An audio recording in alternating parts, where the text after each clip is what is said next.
Hello there, and welcome to this, the 233rd edition of DF Direct Weekly, our weekly show discussing the latest gaming and technology news. And with the Tokyo Game Show in full swing, there's plenty to talk about.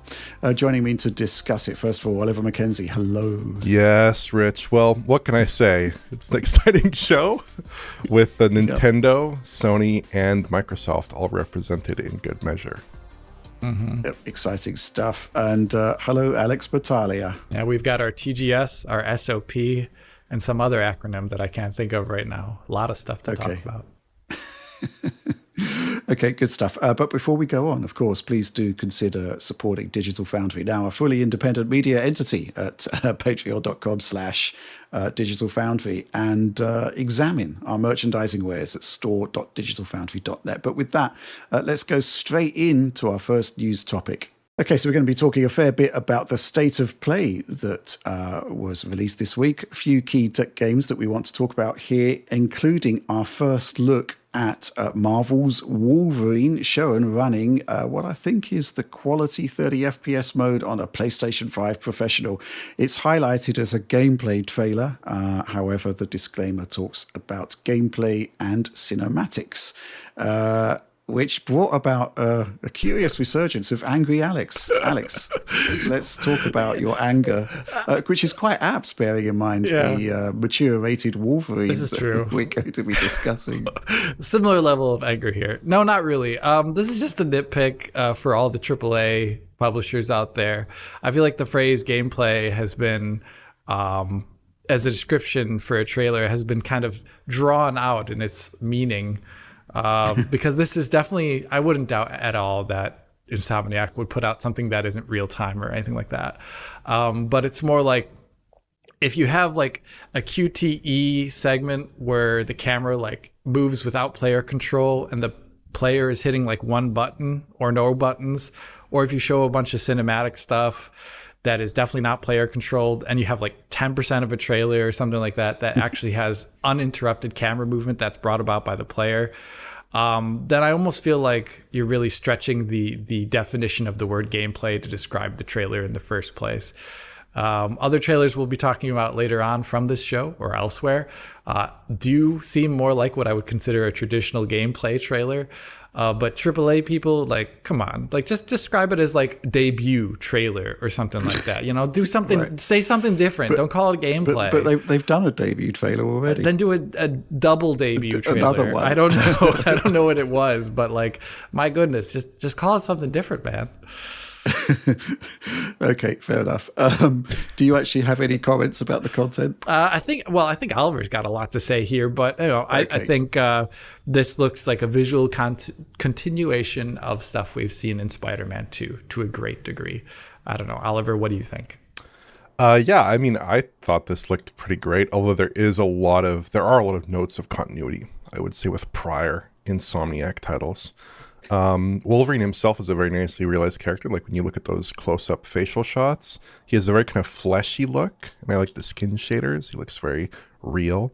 Whereas in like Spider-Man 2, if you go back to that, some of the characters had kind of a waxy look, like Kraven, who's probably the closest analog here, had a kind of monotone waxy look, did not look as good here. I think the action looks awesome. I do love that Insomniac, for I think like the first time in a very long time, is tackling a true M-rated game, so you get all that blood and guts and even like bits of bones showing up. It's a stylized kind of action game. It's not like super gritty or realistic or nasty, but it is a very visceral one. In terms of the tech, there are some nice things here. Like I'm a big fan of the environmental interactions, like the tearing apart of fruit stands. That really reminds me of that sequence in Uncharted 4 with the Jeep. Right before you get into that sequence, there's like that shootout with all the crazy fruit stands and things exploding. I thought that was quite reminiscent to that sequence. That looked quite a bit like it. But yeah, there's one shot in this trailer where there's like a big vehicle moving. There's a puddle underneath it, and Wolverine is blocking. He's kind of covering the reflected area. And the reflection still looks perfectly stable. So I think that suggests that there are RT reflections. Now, that's no great surprise, given that all of Insomniac's games on PS5 have featured RT reflections, and this is the PS5 Pro operating at 30 FPS, probably in some kind of quality mode. That's no great surprise that they would be retained, but I think that is probably the case here. For other tech, it's a little bit harder to say, and part of the problem here is like Alex complained, this is mostly cutscene footage, and when there is gameplay footage, it's using like a very directed camera, so you don't really get a sense of the graphical technology as much, and it's very fragmentary, and it's kind of hard to say like if they're using any other, ray tracing technologies potentially. I don't think so, but if that was apparent, it would not be apparent in this footage necessarily. I do think this looks a fair bit better than Spider-Man 2, but it's I think it's a different focus. It's a little bit hard to say at the moment, but it's a different focus. Like, it's a single-player action game. It's not an open-world game, and Spider-Man had that additional baggage of basically being based in an open world from a PS4 game, from a couple of PS4 games. I think this is a bit of a different situation. But I think in terms of, like, producing, a great-looking action game with great set-piece moments, great performance, great animation, stunning cutscenes, Insomniac is, like, the best in the business, basically. They do terrific work. And I think this will be great. I would hope, despite this showing, I would hope that it would be a 60 FPS game on PS5 and PS5 Pro consoles. I don't see why it wouldn't be necessarily, because Insomniac tends to have quite good performance across their games. And I'd hope that on PS5 Pro in particular, as one kind of wish list point, if it could have like next-gen PSSR, that would be cool. And getting like really high quality image quality in the performance mode. Obviously, Spider-Man 2 and their other games use PSSR. But that next-gen PSSR, and maybe with some enhanced ray tracing as well for PS5 Pro users, that would be really nice. But I think this is shaping up to be good. I've probably stretched this as far as it can go, given the very limited and fragmentary nature of this footage. But I thought it was quite handsome. I don't know what you think, Alex, but I thought it was quite handsome. If a little bit, not the best footage for evaluation necessarily. Yeah, it wasn't very beneficial footage to us. Still, there's some things you could say.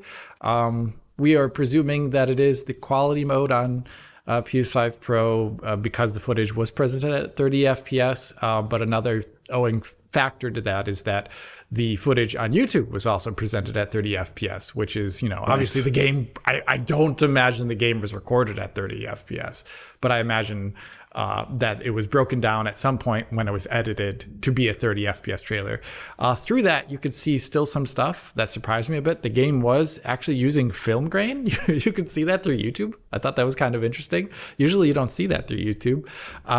You could also see that the internal resolution was easily countable at a lot of shots. So the sequences that were more gameplay kind of camera-esque, where you'd see like the third person Wolverine like punching a dude to death, that would be like around like 1440p ish, and then some of the cutscenes you could count like in the 1512 to 1600p range, so they were all like much more countable actually than you would expect kind of for a trailer like this. I think that maybe does point a bit to PSSR in its current iteration, because I imagine the next version of PSSR that is based upon FSR4 will have better motion handling characteristics and leave aliasing to be much harder to find.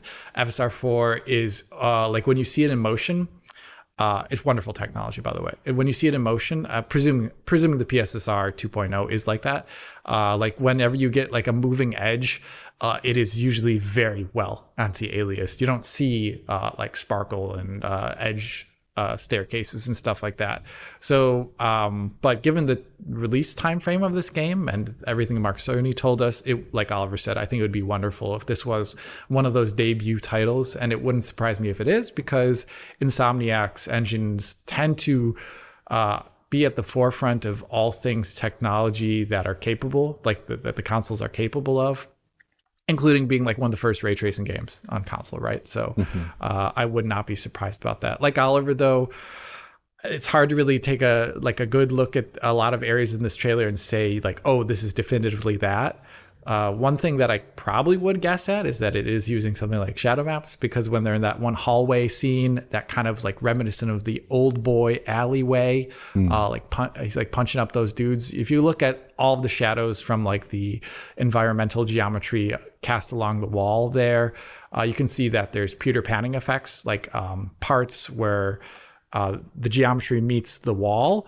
There's a sliver of light showing through, where ray trace shadows would be watertight, for example. So I presume that points to something like shadow maps for like local light shadows, but they've done stuff in the past that has been surprising. So who knows what it is for other aspects of the rendering. But yeah, it was a visually a treat of a showing, but I just wish it was less edited so we can get a better sense of what the heck we're looking at here, because it's so edited that yeah, you know what it's like.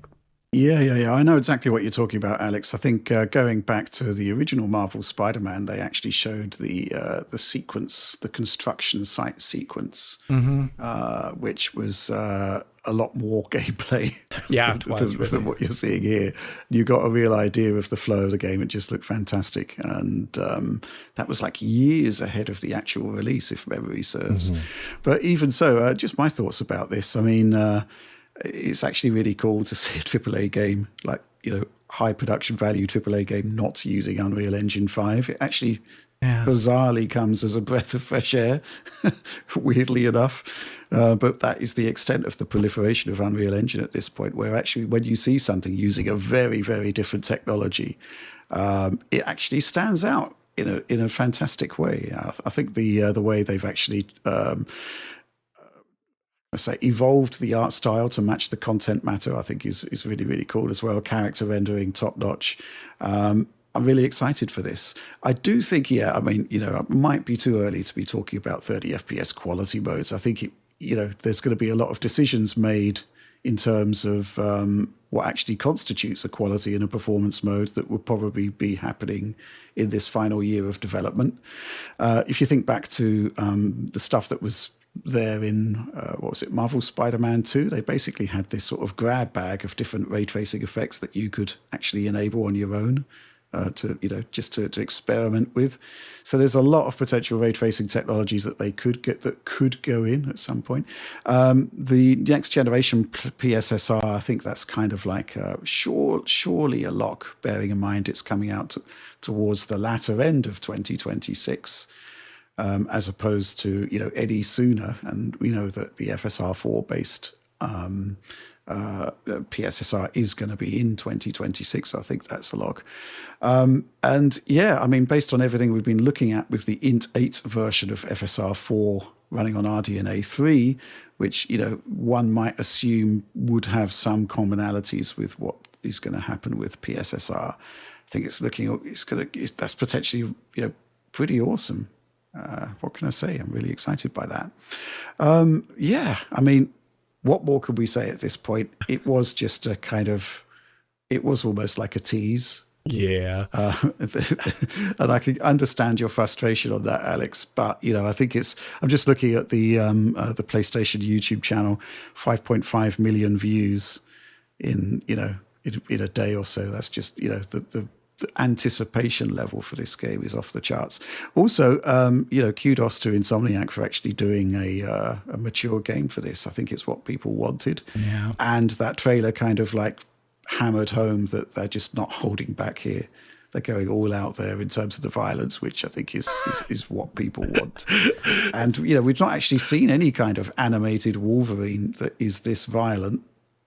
Whether it's live action or cartoons, maybe I'm wrong there. But this violent, no, like it's very visceral. I just can't really remember that Xbox 360 game too well, unfortunately. I just remember punching a helicopter in it. That's really all I remember. I mean, if anyone remembers that.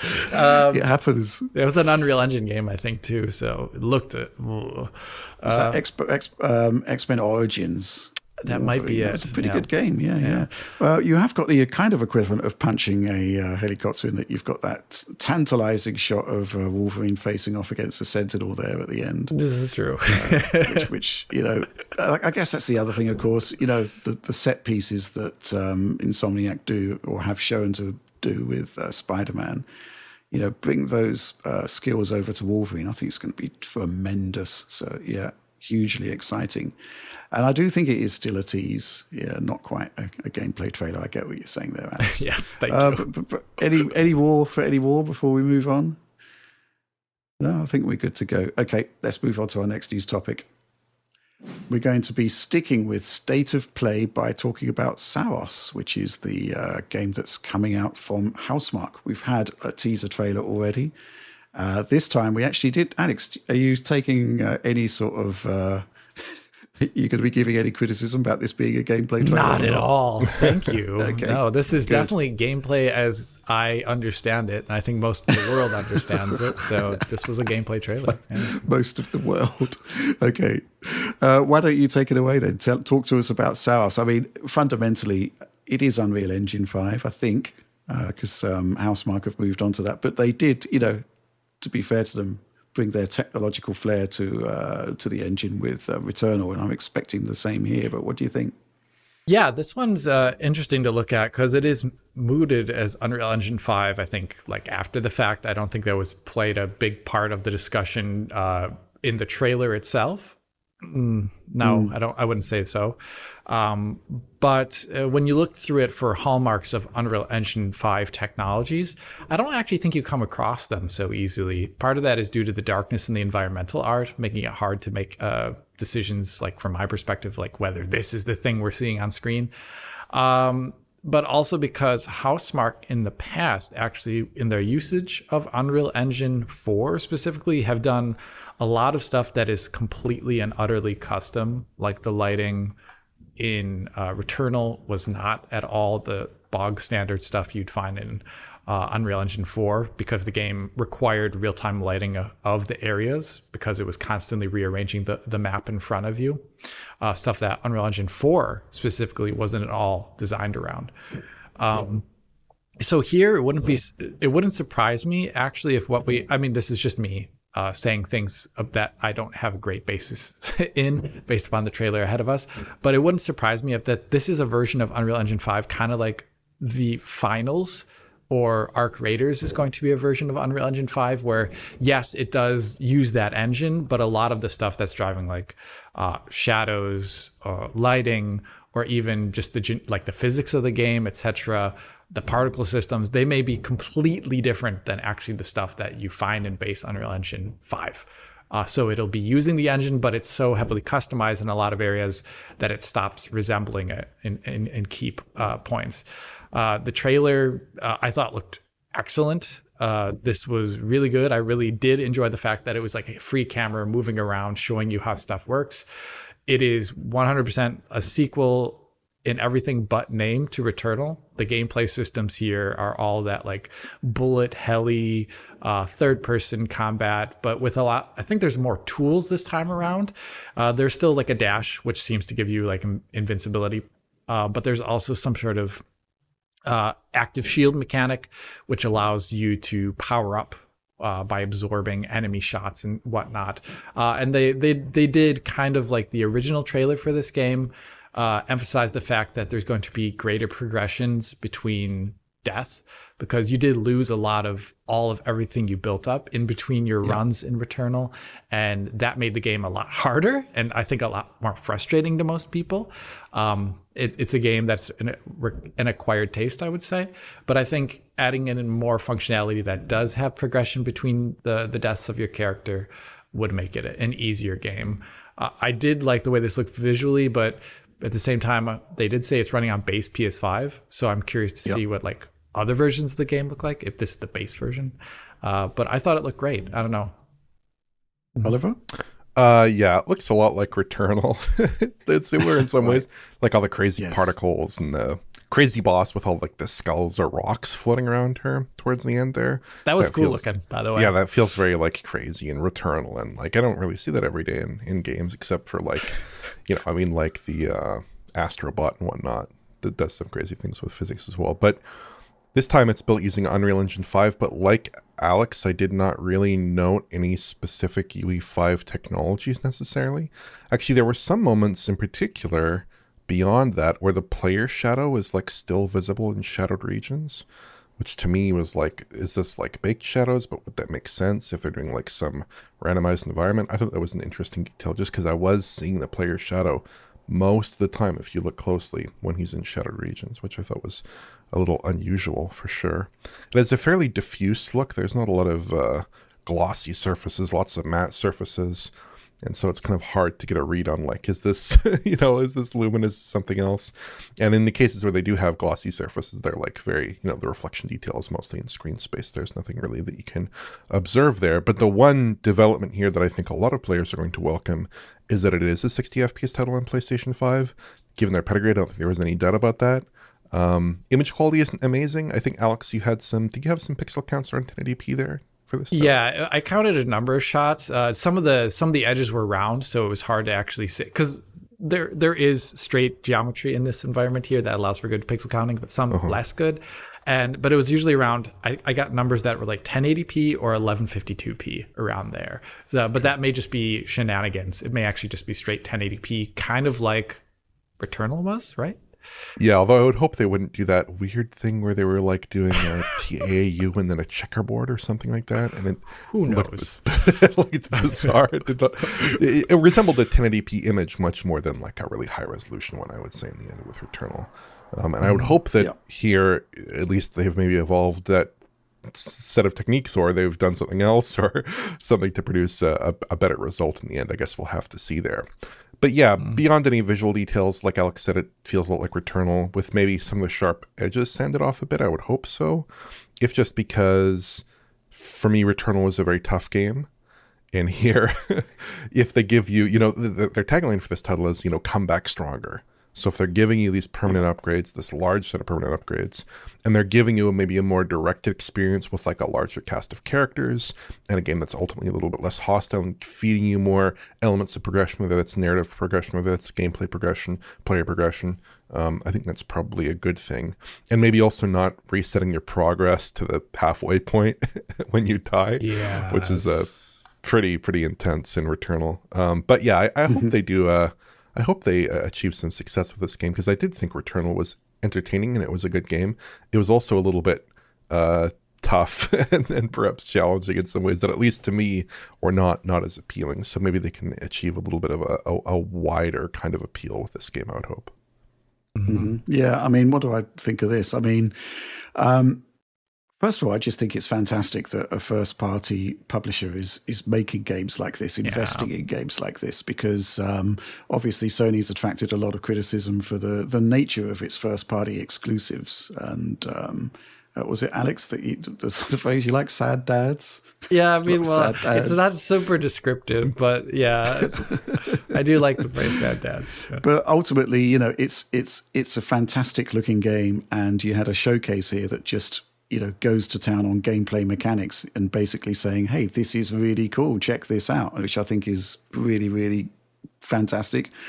Almost a shame that it's old school to be saying that, but here it is. I mean, it's just a game that looks fantastic. You just watch it and you think, I'm going to have a lot of fun with this. If they have managed to make the game a bit more forgiving for newcomers, then that's fantastic. And all credit to Sony for actually bankrolling a sequel, because we don't really know how successful the original was, but presumably enough for them to double down on it and say, hey, have another go, do a sequel. 30th anniversary of Housemarque, though. I mean, the developer itself, the vintage of that developer. I mean, I'd love to see some sort of celebration of that, some sort of recognition of stuff that they've done in the past. I realize that developmental resources are actually very, very limited for I guess it is still a smaller developer. But man, I'd love to see some sort of PlayStation 5 upgrade for Resogun, for example. Even some sort of tooling work done to Super Stardust. There's just so many great games that these guys have done in the past, and 30th anniversary, surely a great opportunity to bring them back for PlayStation 5. However, when you look at this, obviously they've been a bit busy. But yeah, looks great. Looking forward to it. We have a release date as well, so it's going to be coming in 2026, but I think it's March. Yeah, March 20th. Yeah. So not so long to wait for this one, and also very interested to see what they're going to be doing with the professional version of this, bearing in mind some of the enhancements they did for the PC version of Returnal. Hopefully there's going to be some good stuff there. Okay, let's move on. Okay, so this one's curious. We had the announcement at State of Play of a Microsoft game, a high-profile game, in fact. Flight Simulator 2024 is coming to PlayStation 5 and the Professional. This trailer was actually shown running on the PlayStation 5 Professional. What's also interesting here is that we had confirmation that maybe not at launch, but sometime down the road, we're going to be getting a PSVR 2 version of the game, which I think is really cool. It's kind of like one of these things that the developer, Microsoft, didn't need to do. Presumably there's some sort of developmental cost involved with that, but they're doing it nonetheless. It's Flight Simulator. It looks absolutely fantastic. We never really had time to look at Flight Simulator 2024 when it came out. It's one of these weird situations where review code wasn't seeded. I think there was a beta, though. Alex, what do you take away from this particular showing? Well, yeah, also as another thing, the game launched with like big online internet issues, so we couldn't really cover it too well, which was a big problem. Absolutely, yes. Yeah, looking at this trailer here, I'm actually grateful that it was presented in a nice clean 4K presentation, because you can already start appreciating stuff like the resolution setup from the trailer. This game on console used a version of TAAU, temporal anti-aliasing upsampling, kind of like you might find in like an Unreal Engine 4 title. And back when it launched on Xbox, it was a game that was widely reported everywhere. It was running at 4K. And everybody was like, how is this running at 4K? It destroys PCs. I did distinctly remember that. And it's like, well, just turn the camera and you can see the internal resolution. And it was like slightly higher than 1440p. It's like, I think this trailer, you can find a lot of straight lines that count to around 1512p. And that would be very consistent with what I believe we counted for the Xbox Series X version. Yeah, I think for 2020, Flight Sim 2020, I'm pretty sure it was 1512p. Yeah. And here, it's just, what can I say? It's the upgraded version of 2020 with a lot finer grain detail on all of the natural environmental areas. The cities looked pretty great, I would say, in 2020, and everything at a certain plane's height looked amazing, but as soon as you get lower to the ground on any of the planes or helicopters, etc., that allowed you to go lower, you'd start seeing the obvious seams in the world because it was being streamed in from map data that was incomplete and didn't have the right procedural generation to cover certain landscapes. And here it's way better in 2024 if you've ever played it in person. The one thing I'm curious about, though, considering we're looking at PS5 Pro footage, is they did add specifically for the cockpit ray trace shadows. And I would be curious if they would bring those into the PS5 Pro version, or if they would spend resources on things like better cloud coverage. That's one of the things that the PC version offers, and that the Xbox version, for example, back in the day had lower quality of, was things like clouds were slightly lower quality. The upper tier quality cloud setting in the game is ridiculous looking. It's also very ridiculously expensive. So I'd be curious to see if they would rather spend the resources on like higher quality settings for the world, for the cockpit. There's like a balance there. And I hope it isn't just like the Series X version just running on PS5 Pro with like slight differences in performance maybe. Because that Series X version was a 30 FPS clip, but there was also an unlocked mode that was very curious. So I'd just be curious to see like exactly what they how they choose to adapt the graphical systems for PS5 Pro. Just had sudden PTSD flashbacks to Assassin's Creed Odyssey, where on the PC version, if you ran the clouds at max settings, yes, it basically tanks frame rate by 30%. And you put it down to high, and it looks pretty much the same, but it like just runs a ton better. Yeah, just kind of made me chuckle. Oliver, Flight Simulator or PS5 Professional, what do you think? Yeah, beyond the technical minutiae, because this is a game I have not covered in any detail, unlike Alex. I've taken a look at the game casually, had some fun with it. It's certainly very beautiful, especially like Alex mentioned, in those cities when you're flying through New York or Sydney or Vancouver or Toronto and seeing all this cool stuff, or Paris. I mean, they just look incredible, I would say. The scans they have just look incredible. But overall, I think this looks quite good. This is another one of Microsoft's live service type games, so I think it makes sense that they would want to reach a large audience.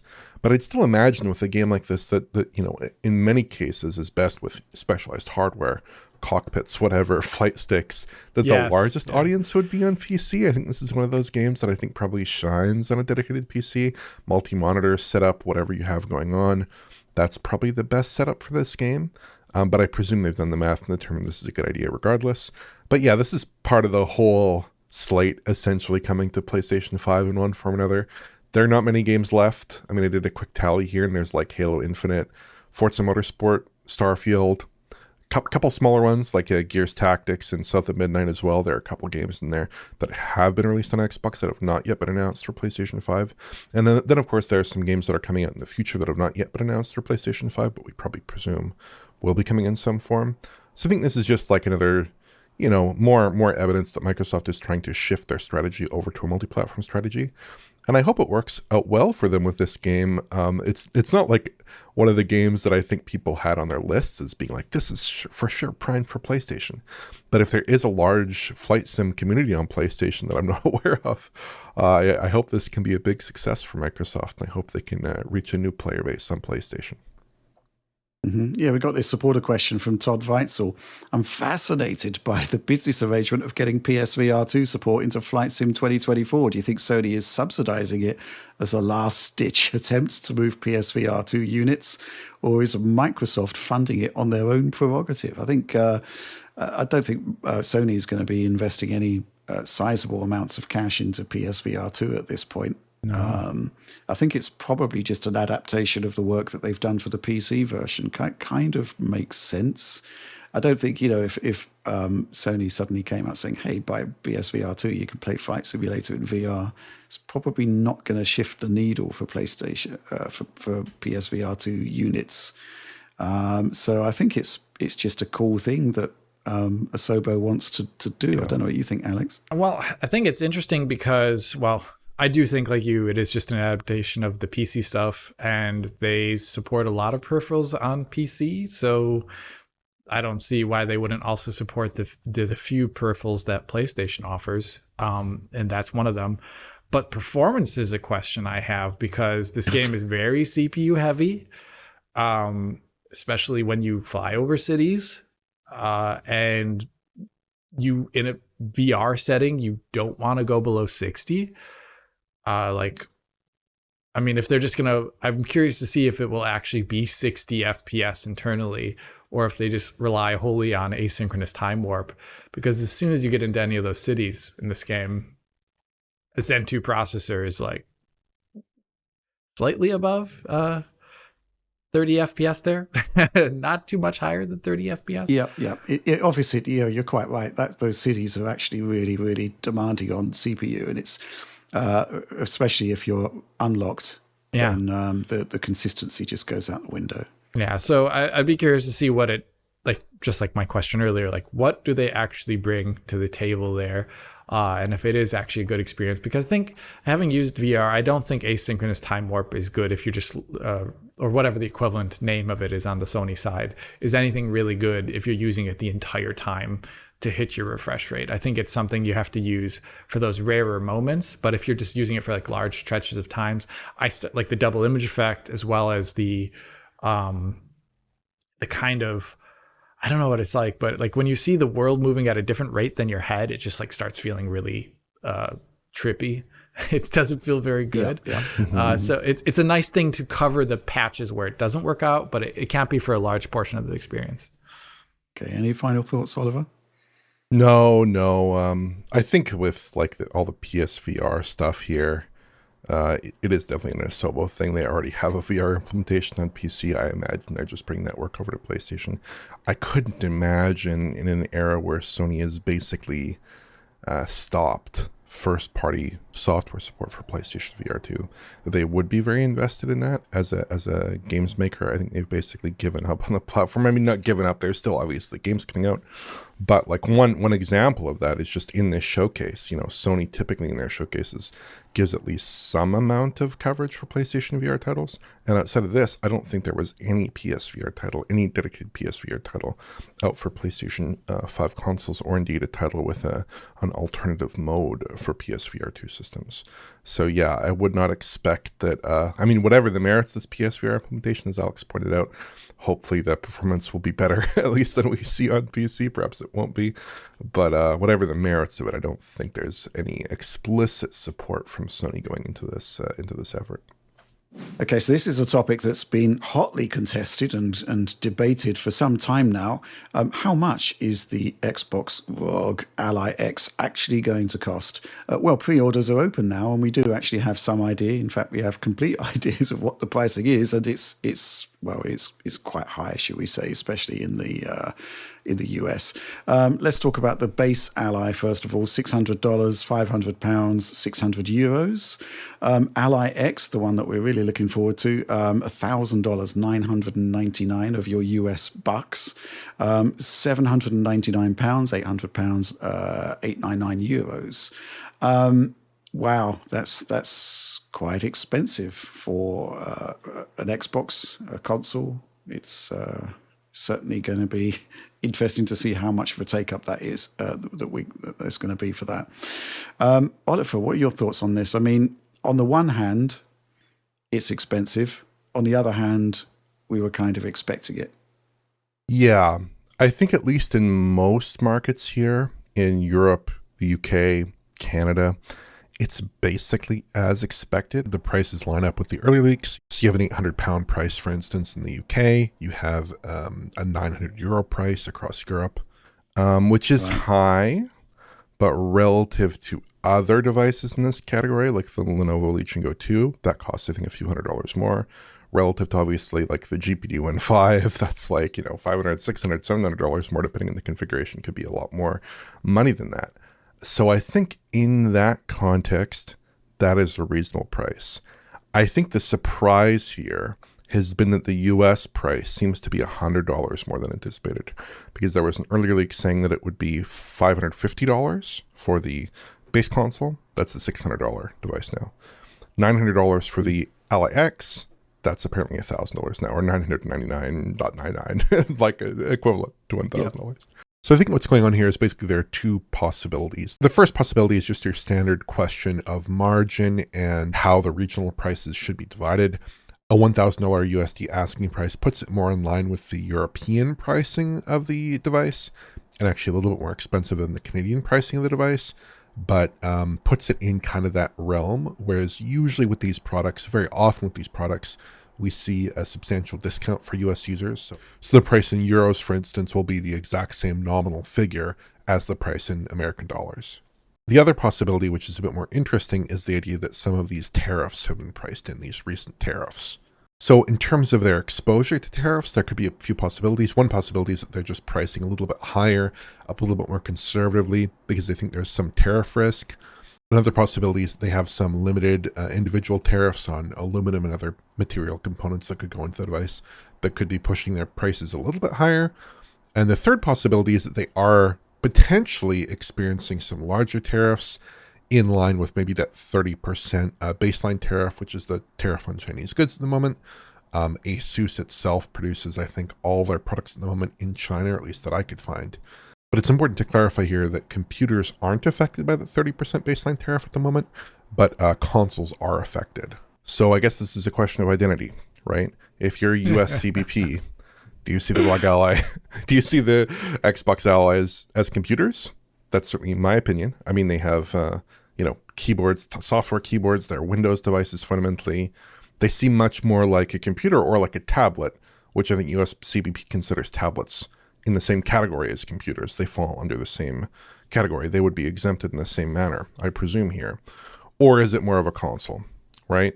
So I think this is kind of an eternal question of identity, and it's possibly one that they're siding on unfavorably for Microsoft. We don't know at the moment. There's no documents that I could dig up at least that indicate this one way or the other.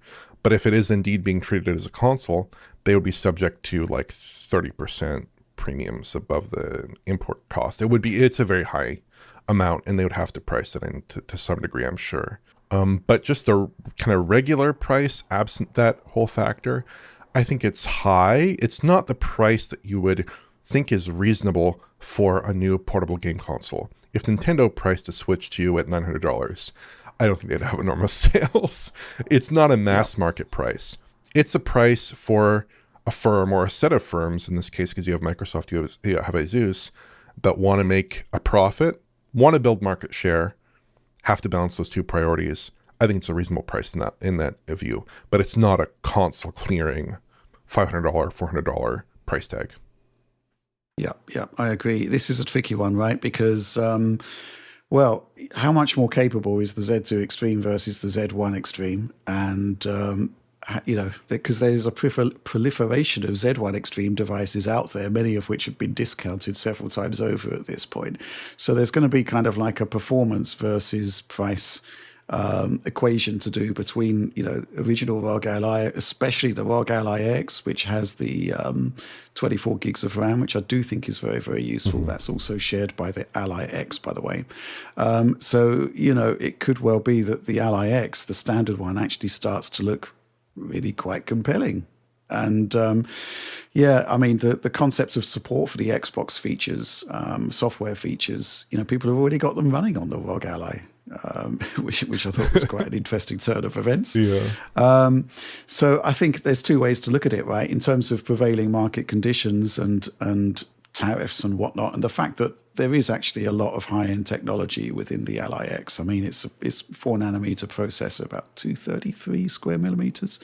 PS5 Pro, $750 product. That's 280 square millimeters, I think. So the SoC in there is going to be expensive, right? And then you have all the other stuff in there that's required to make a handheld. It's going to be quite expensive to make.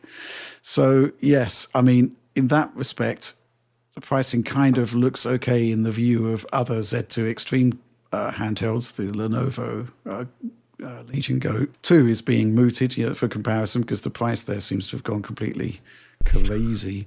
But at the same time, there's like what's happening with the other devices out there. And then there's the kind of reaction to this because like it or not, if you put an Xbox name to it, it's going to be considered a console. Even if I kind of consider it more to be a PC handheld with Xbox features. And the concept of $1,000 console coming out is kind of just going to be, it's going to go down like a cup of cold sick to a certain part of the audience. It's really, really tricky. $600 for the base model. Actually, I'm going to take your thoughts on this before we get into some supporter questions. But what do you think of this, Alex? It is pricey. It's a pricey way to get into PC gaming, that's for sure. Yeah, that's the thing. Like, if you're getting into PC gaming, you'd really have to be someone who, I would say, if this is your entry device, where your idea is, I only want to play on the go, and I only want to use controller controls in games. Because as soon as you start saying, like, wait a minute, do I need to be always on the go with this device? Then the allure of a desktop PC, or even, forbid, I'm not a big laptop fan, but then it starts, even things like laptops start coming into consideration when you enter a price tier like this. Absolutely, yeah. And the performance level is beyond. Yeah, if you've got like even an entry level RTX 4060 or 5060, considerably more capable than Z2 Extreme. Yeah, really is. And so, especially in the desktop space, what you could achieve for what is $1,000 US essentially, like, you could get it. I mean, I'm not in that country, so I don't know the exact tariff situation on the price of products. I'm looking at EU prices always, but at least here, what you could get with the equivalent of 900 euros, I would say you can get a pretty amazing PC, especially if you start looking at like the older line of processors that are somewhat cheaper these days, like your AM4 parts or your 12 series Intel. You could start getting like amazing processors, and then fill the rest of that out with good enough RAM and a great GPU. So it's really, it is actually a challenge, I'd say. I think the advantage this has, though, is that it is going to, hopefully with advanced shader delivery, and hopefully with the tweaks to, almost wanted to call it the dashboard, the tweaks to the to the OS, that it becomes over time a more holistic device, that it has advantages for in the meantime over a normal PC in terms of ease of use. But It's currently also still lacking that because it doesn't have necessarily an automatic adjustment of game performance to the device. There is no like profile like NVIDIA's, optimized settings that loads up as soon as you get in a game. You have to tailor those yourself, unless for some reason the game specifically detects the device, like we see sometimes with Steam Deck. So I think it's still, this is a how do you say this? Like a breakthrough market device for them, where, at least for Microsoft, not obviously for Asus, but for where they're going to be testing waters, and you're kind of guinea pigged along the way to a certain degree. You're right. Yep. Yeah. PS5 Pro has similarities to that too, with regards to PSSR, but it's even more holistic. It's like even bigger part of the equation here for something like this, where it's super expensive in comparison to the rest. It's not feature complete on day one by any sense of the word. So yeah, that for me, that's a tough sell at the moment. Yeah, I mean, how do I handle this one? Because I've got the whole "this is an Xbox" thing is starting to rub me up the wrong way. It's an Xbox if you can access your Xbox library and play Xbox games on it without limitations. There are limitations, so that that thing I can understand. It's almost like a break with the past. This is an Xbox. Then maybe in brackets underneath it should be going forward. Because there's, it's not an Xbox really. I can't play my 360 games on there. I can't play my OG games. Limited access to my series library, etc., etc., etc. That's kind of a bit of a challenge for me. And you're quite right, Alex. The kind of plug and play nature of a console isn't quite there yet. There are strides being made, however. Let's talk about some supporter questions. That will move me on. Noble Heroine asks, okay, new question. We have pricing for the Xbox ROG Ally, $600 for the base model and $1,000 for the X model. That's not a low price. What's your take on the system's positioning within the market, and which market are they aiming for exactly? Here's the thing, right? I don't think they're aiming for a traditional console market. Obviously, they're not with those price points.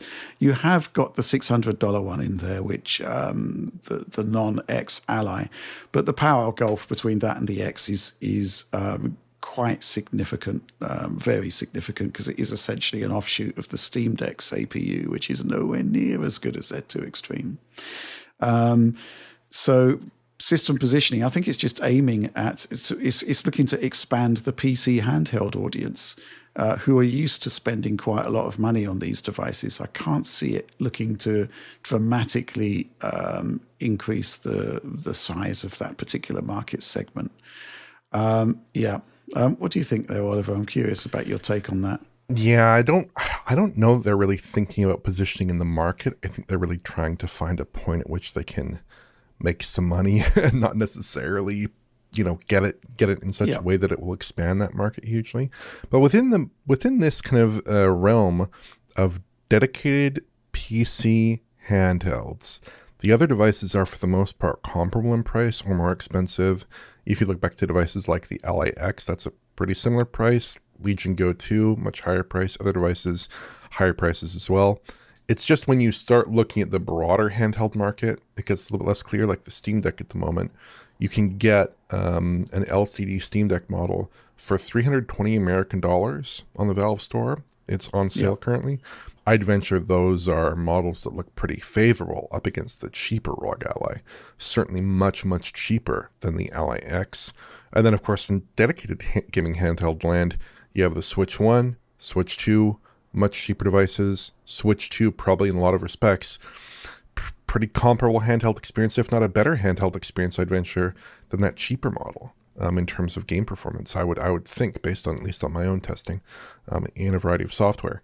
So it's not really competitive with those more dedicated devices.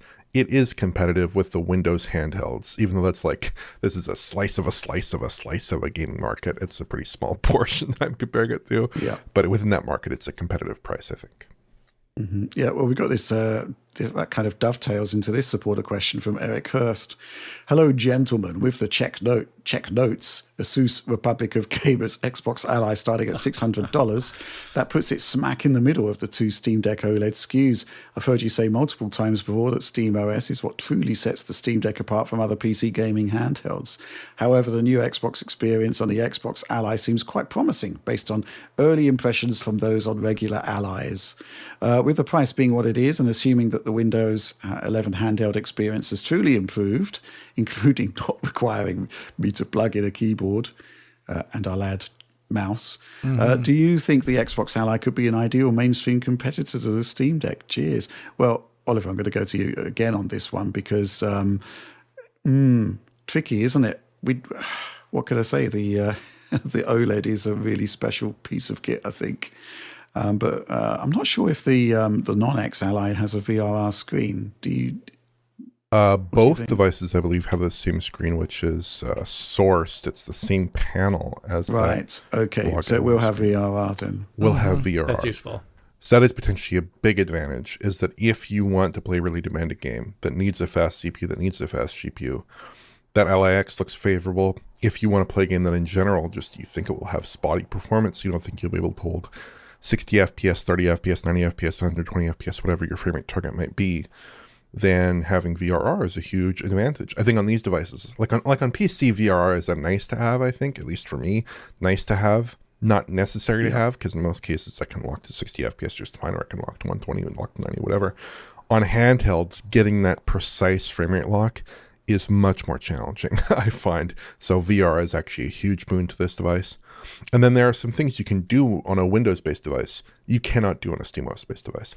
I can't play a game with anti-cheat, for the most part, like kernel anti-cheat, on a Steam Deck. I can play the new Battlefield, for instance, on a ROG Ally device. I cannot play that on a Steam Deck device. Or Game Pass games. Game Pass in its entirety, which is a huge part of the PC platform nowadays, is entirely excluded, unless you want to do streaming, of course, which is its own, own can of worms. But if you want to run Game Pass games natively on your device, then you have to go over to these Windows devices. So I think there are some cases for it. Now, there are limited cases. I mean, if you're just thinking about, do I want to play games on the go more broadly, I think in a lot of cases you're going to be pulled to a Steam Deck or a Switch too. But if you're thinking specifically about these use cases, if you are an enthusiast, I think this is potentially a compelling device. Mm-hmm. Any final thoughts there, Alex? No, I just do, at least it has some measure of success in its technical aspirations, regardless of price, about how it wants to change the Windows gaming ecosystem, advanced shader delivery, changes a version of Windows that has less junk in it and a more gaming or just performance orientated profile, that classical productivity. I would like to see those things moved on more so even than these devices. Mm-hmm. Yeah, absolutely. Well, hopefully we'll be reviewing the Ally X at some point. Really excited to see what it's capable of. But let's move on. Okay, Tokyo Game Show 2025. Microsoft has announced that Forza Horizon 6 is coming next year, and it's going to be based in, you guessed it, Tokyo. Beyond that, not much. We've had I don't know what you would call it, an announcement trailer that doesn't actually feature any gameplay. Just picturing Alex flipping the table there in Wolverine style rage. But we have had an Xbox Wire post that's giving some tantalizing details about what's ahead, including that Tokyo itself is going to be one of the most dense environments they've ever built. Alex, this was basically a tease, an announcement, but not really much of substance we can actually look at this point. No, definitely not. Even like the usual stuff that we would talk about in a smaller trailer, we can't really do here because the phraseology on the bottom of the screen saying something like "this is cinematics," which doesn't say in-engine cinematics, doesn't say real-time rendered cinematics. It would be bizarre for it to be a real-time rendered cinematic anyways. Like what? They're showing a desk or something like that. Wow, Cargate, yes. We spent all this money on a desk rendering. It's like what are they thinking? Yeah, I have no idea who this trailer was for, especially since it's obvious the moment it starts that it's about, you can just read up online what the trailer says. Like the most important part of the trailer is it says it takes place in a new region of the world. You don't need to watch this entire trailer to get to the end to see that that's the case. You know what I mean? Especially since it has no bearing on the real game. So it is very bizarre. But, you know, based upon the fact that they did mention Tokyo, it is Japan, which, like any country on earth, has a variety of different areas of level how they're built up. But Tokyo specifically, we haven't seen a game from them that shows off the level of vertical density you get in a modern, I would say, city, or even horizontal density. Cities like Tokyo have highways that go up and above, and there's like, you know, streets below, there's like careening, you know, areas underneath things. There's a lot of just dense 3D structures that their games haven't had in the past. And I actually think their current base of technology could possibly struggle doing that. It brings in a whole lot of questions, right? It's really cool to see how they would evolve their technology to cover such an urban area and do it so that it's visually faithful. It doesn't have to be one-to-one. I wouldn't expect that necessarily, because games have to be fun, right? Especially a game like this. But they would at least want to convey that thing that everyone has in their mind, and people who've been there know what it looks like. So getting that in there, I think, would be amazing. Sorry, Alex, I've been chuckling throughout that. I've just been having like visions of Playground coming up with their next trailer. You know, surprise, the desk is actually key to the gameplay. Yeah, you're planning routes on a desk. Or the next trailer is like some other piece of furniture. It's like a chair, you know. You can play as the koala. Oliver, what do you make of all of this based on, I mean, there's not much to go on. There was the Xbox Wire post talking about some of the things you could expect to experience in the game. Yeah, that Xbox Wire post, I think, is probably the more interesting part of this, where the staff are talking about how they've built the game. And like prior Horizon titles, they say it's going to be a medley of different elements in Japan. So it's not like a one-to-one recreation. Instead, they draw elements, locations, places, themes, biomes from the island of Japan, but not a complete recreation of Japan itself. Seasons return like you might expect, and it sounds like they might make a bigger impact on Forza Horizon 5, which was a little bit muted because Mexico is an equatorial country. So they might have, more of a winter theme, more of a fall theme, kind of more of a mix there. And they announced that we're going to be seeing more from the game in early 2026, which you'd presume, lines up maybe with January, lines up maybe with the typical time that Microsoft has launched their Developer Direct series over the past few years.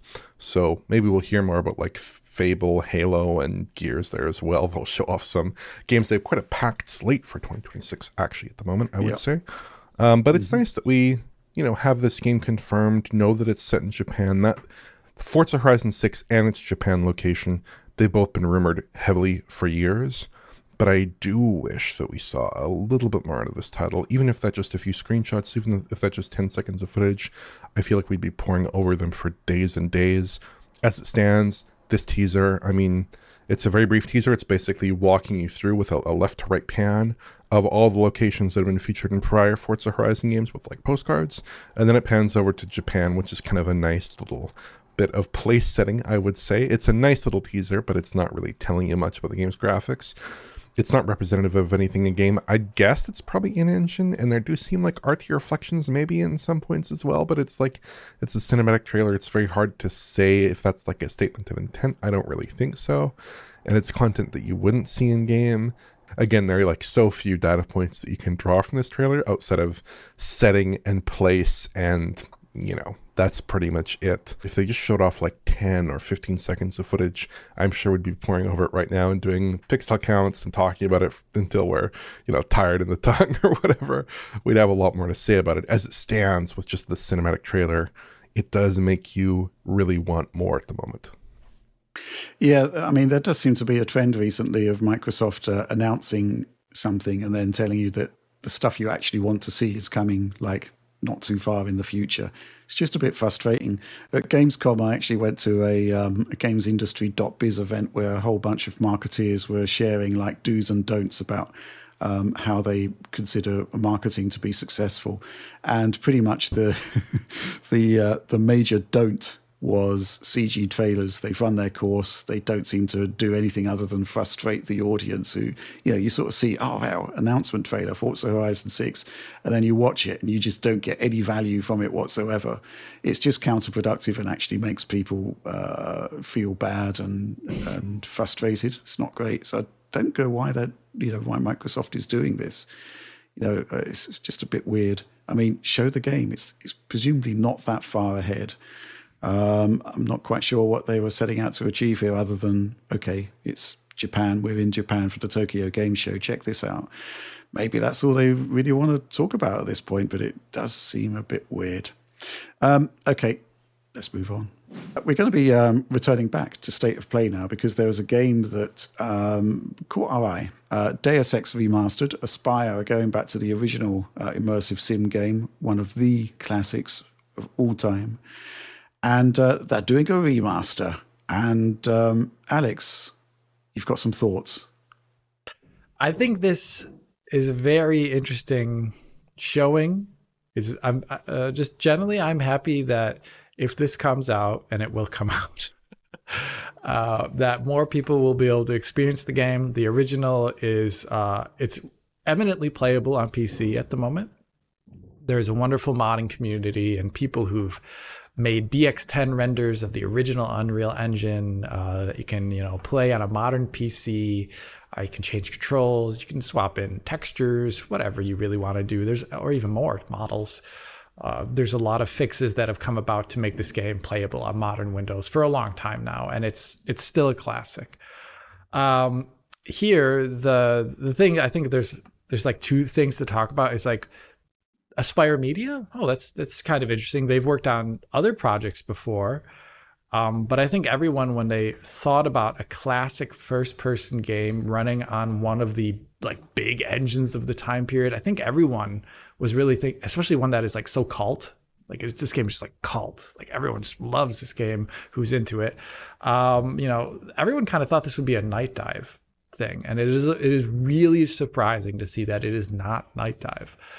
So that's the one part. And the second part is the way the trailer's laid out, where it shows initially, kind of each time they show the game, they show initially the original rendering at a semi-high resolution, and then they show what are their remastered visuals. Now, I think this could have been way more successful. I don't have a problem with optional remastered visuals or anything like that, if they kind of gave more context to why it looks the way it does. Because if you look at it technologically, what they're doing is they're taking the original sparse environments, the original level brush geometry largely, and they're replacing all the moving characters and interactable objects with higher poly model versions with different texturing and different environmental texturing that uses technology that is more. Deus Ex is a game from like 2000. It's like right around the turn of the century. What they essentially did is they took the rendering technology from the year 2004 and they remastered the visuals under those kind of constraints, because the things that they added are kind of, it really does look like, if you've ever played like, this is kind of mean to those games because they're a lot better looking, but if you played like Prey or Doom 3, this is more technology you'd have seen in that time period. And I do feel like they could get away with that if they had a greater explanation of why they remastered the visuals the way they did.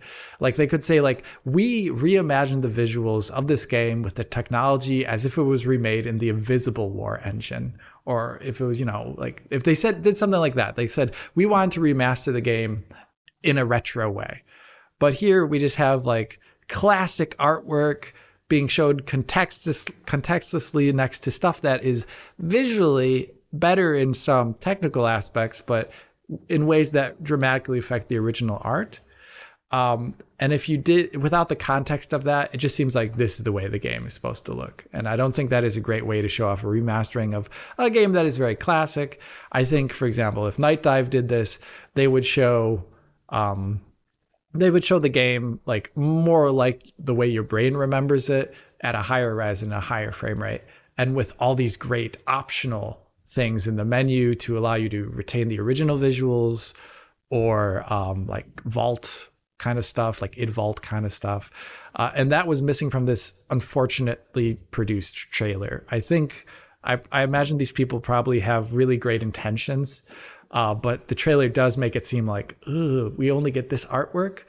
Can we actually, like in the Halo games, like, you know, toggle the button on and off, like kind of like you can in their previously made Tomb Raider games? Aspire, yeah, exactly. Aspire did actually provide that functionality in the Tomb Raider game, Right. so you'd think Yeah, that would be the case. I mean, there's also other aspects of that. Like, I'd hope that's the case, but the trailer should probably show more context to it. I'd also argue that in comparison to those, I think these are a little bit more far-reaching visual changes than what we saw in Tomb Raider. Tomb Raider was surprisingly within the scope of the original art style, but here this is very different.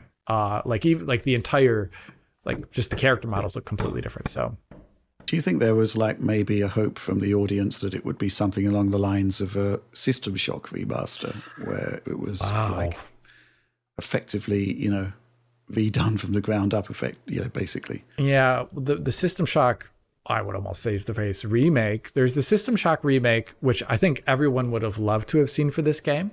Actually, that is a lot more money and a lot more time and a lot more effort. It was just such a different experience in a lot of ways. But there's also the System Shock 2 remastering, which I think is more what I would have expected for what this Deus Ex is, because with the System Shock 2 remastering, kind of like Quake 2, they went back to those original textures. They didn't add in things like specularity to them, or you really what they did is they kind of like remastered them within the art style with like 4 times the pixel density and with rounder edges and things like that.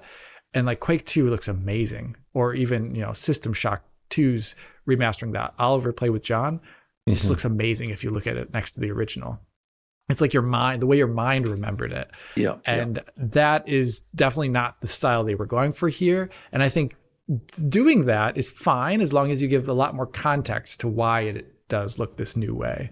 And that's missing from this trailer. Oliver, thoughts? Yeah, this does look like Deus Ex in id Tech 4 or the Doom 3 engine with those hard real-time shadows and lots of normal maps and lots of light sources and things like that. Does remind me of that era of PC technology. But I was just kind of thinking here, because you say this is like a game from 2000 remastered with 2004 technology. Is that even kind of a cognizable statement today? Like if I said we have a game from 2021 remastered with 2025 technology, would that even be a meaningful statement to make, or would it be kind of a non sequitur? I don't know. I mean, certainly the degree of technological change that we saw between that kind of like early 3D look, like that Doom 3, Half-Life 2, Far Cry 4, Far Cry 1, Fear era, that was certainly quite striking. This does remind me of an RTX remaster, though, in some respects, but probably not a great one, like not a Half-Life 2 RTX. But there's like some limited work on the assets. You know, I mean, it's a fair bit of work on the assets. I don't want to downplay it. I mean, there's some, you know, but it's not a full-on overhaul like we might expect to see in some of those higher-end efforts. The lighting looks nice, but it's not a totally successful look.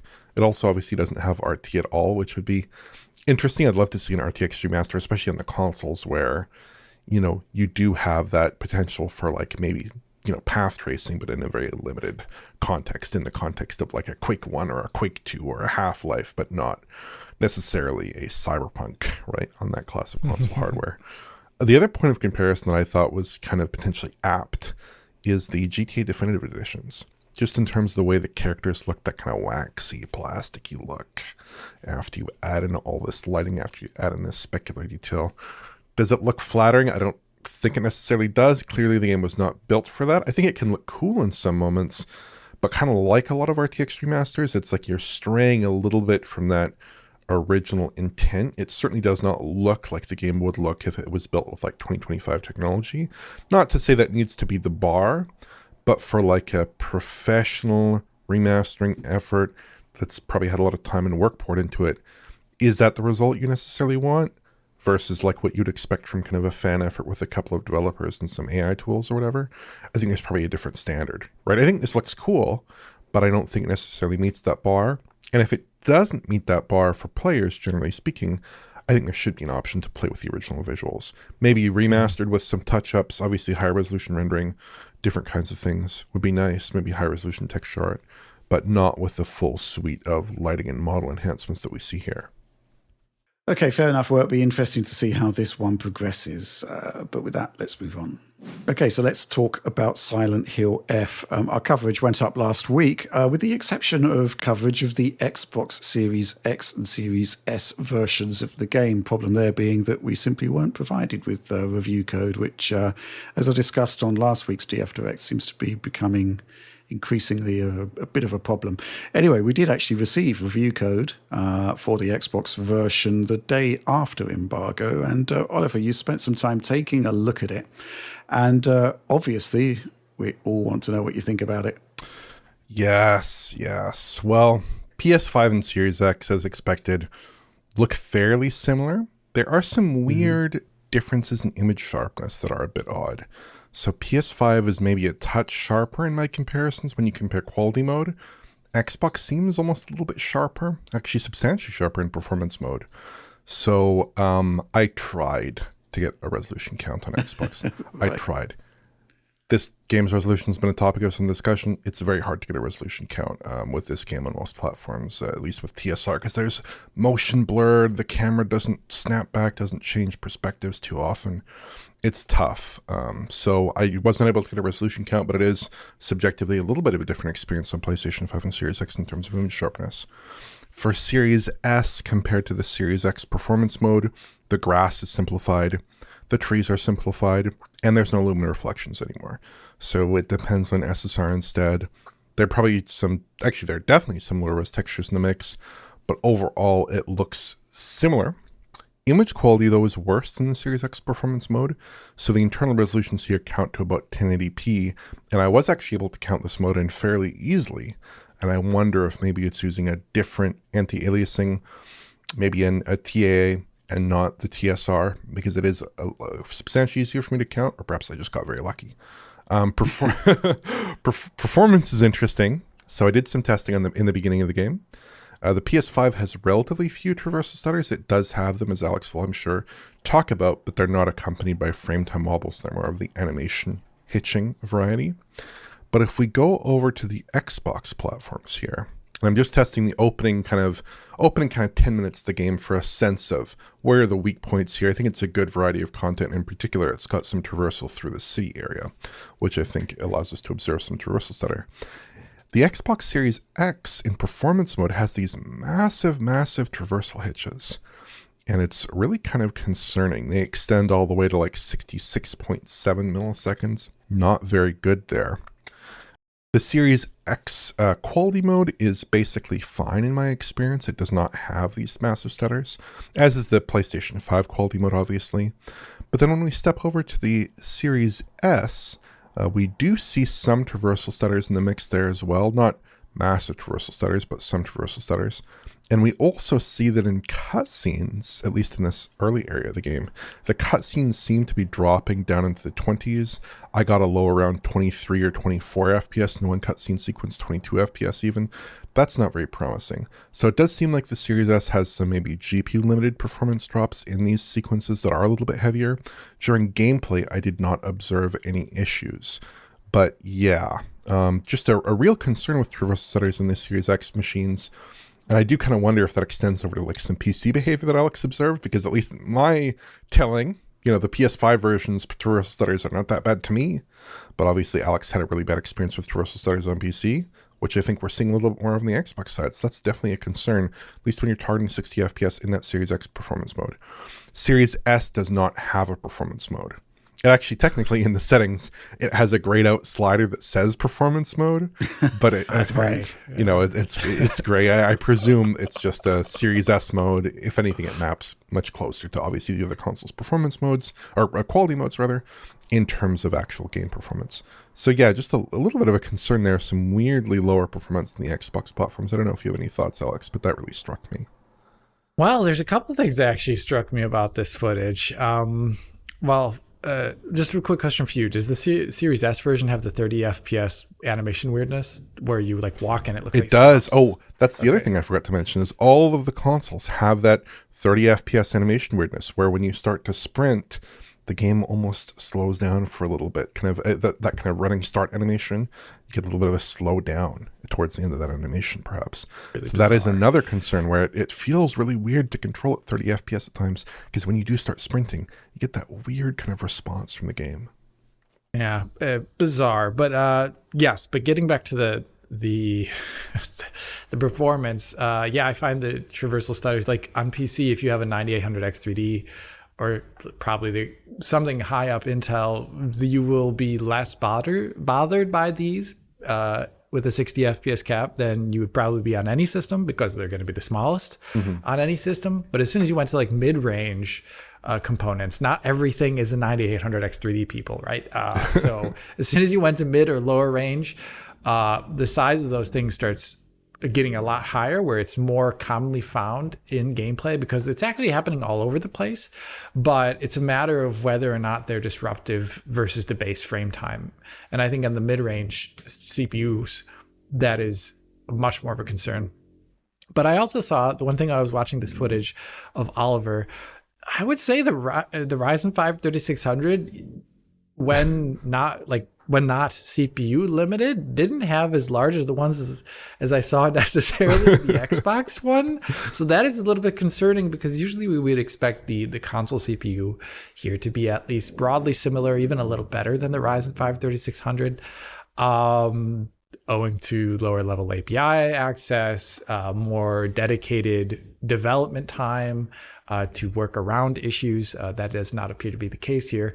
But another thing that really concerned me is that initial one where you go down the hill there and you're just about to enter town, and before that one initial cutscene, there is a reproducible stutter on PC that happens there if you are low on VRAM.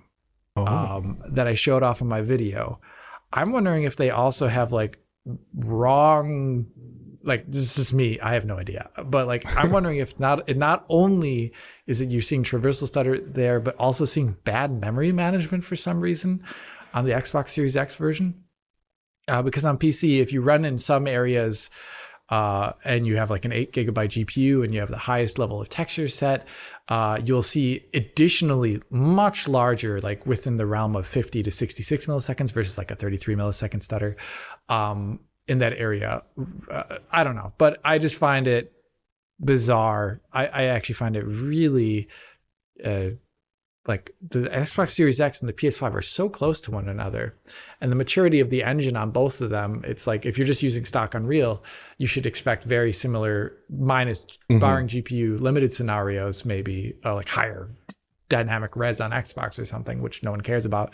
But like, you know, like you really should expect like these things to be so much more similar.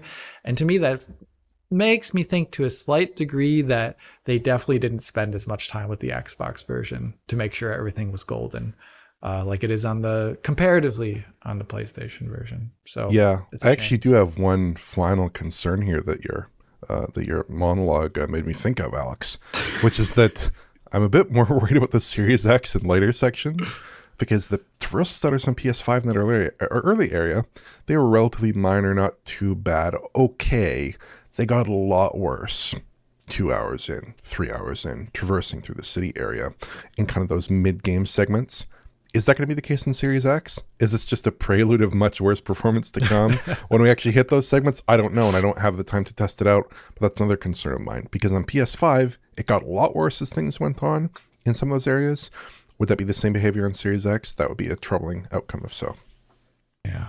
Alex, you were talking earlier about the stutter length versus of 3600. It was actually the same on Hellblade, where the 3600 was worse than the Series X, Hellblade 2, that is. So, yeah, I mean, there is precedent for it. And it looks as though, well, actually, Ninja Theory told us that they actually improved traversal stutter in the enhanced version by kind of spreading the work across more frames. As you should. as you should. Like to me, as someone who just plays games, I feel like if there's no reason to lump load something, if it causes a big disruption to visual output, if you don't need to, especially in games like this one or in that one where you're just kind of like walking by a rolling landscape and you're not like opening a door that immediately has to show the next thing, right? So you should always be thinking like, do we really need to lump load all this, stuff and lump actualize it? I think the answer is no, but a lot of development isn't based around those principles. So that comes to something you can only do ex post, like after everything's done, which is just to be clear, lump loading and lump, what was the other one? I can't remember. I say a lot of stuff, Rich. Is it a technical term? These are not technical terms. I think I'd love to see a GDC talk on mitigating lump loading. Yeah, I think what I want to say with that is that you don't need to do everything within the span of one game tick or one frame, and especially for things that are only going to be seen much later on over a span of time. And I think the Dead Space remake shows this off really well, where in Dead Space, you'll be walking, nothing in the room will change at all. Like you'll be in the exact same room, but you walk from one corner of it to the next and you get like a 55 millisecond stutter each time you go from one side of the room to the next, even though you're not seeing anything different in the room itself. It's loading things beyond the room in this chunked way. I say lump or chunk, where it's loading the entire room, even though you're not even there yet. There's no reason to do that unless... I really don't know why. Like, it's really bizarre that this is a strategy sometimes that is done, but so it goes. There's another thing just to really quickly mention. It's mentioned lightly in the CD Projekt Red, along with Epic presentation for how they got the Witcher 4 demo up to 60 FPS, but there are variables in the engine that I think Ninja Theory is referencing there to manage how much time per tick or frame is dedicated to allowing resources to be actualized or stream in. And I think it's like something like 5 milliseconds default on one system and 10 on another, or just unlimited on another. So like you can sometimes come across the case that a console version of an Unreal Engine game in that moment on PC, it'll show a frame time drop, but on the console version in that moment, it doesn't show a frame time drop, but it instead shows the animation sitting still for like a frame or two, which is, it's something tools pick up and don't pick up. But I imagine if you had like lower level access to show like GPU or CPU frame time budget on like a console version of the game, you can technically do that with Unreal Engine Unlocker, interestingly. But if you had access to that, you'd probably see in that moment like the CPU frame time was like 50 milliseconds, and it's like, but it's still running at 60. It's like, well, there you go. Yeah. Well, let's round off this discussion by taking a supporter question from Brent. Greetings, Foundryman! ! With the varying issues in the PlayStation 5 Pro and PC versions of Silent Hill F, is there a best version you can recommend in the end, or is it just up to the individual on whether they think they'll be more bothered by lower settings, stuttering and hover dolls, or shimmering fog? Cheers! ! I think hand that one over to you, Oliver. For me, at least, judging from the consoles, I would say the PS5 version in performance mode. That is the way that I primarily played the game. It's also the best in my opinion. Not as much traversal stutter, in my experience at least, as the other versions of the game on comparable kind of hardware. The lumen niceness is still there. It plays well. That is the best version of the game for me. Maybe on high-end PC, ultra high-end PC, perhaps Alex could chime in. It's okay as well. I don't know. But on consoles, PS5 performance mode is my pick. What about the high-end PC, Alex? And is that before or after the shader butler has already played? Yeah, it's like I would say like the first 45 minutes of the game would be technically less intrusive. 45 to an hour of the game would be technically less intrusive on the PlayStation version. And then after that, the advantage of being able to eliminate some of the traversal stutters completely on the 9800X 3D is an advantage after that point. But isn't that embarrassing that we have to talk about, the game is technically better after an hour of play? And this maybe ties into another conversation you can have. We'll talk about that shortly. Yeah. But I just find this entire situation embarrassing. Like I actually saw somebody posted a video. Yeah, somebody posted a video of the PC version running on a quad-core Intel I think it was the 12100. Nice. And that the asymmetric shader compiling. Asynchronous, yes. Yeah. It looked really bad.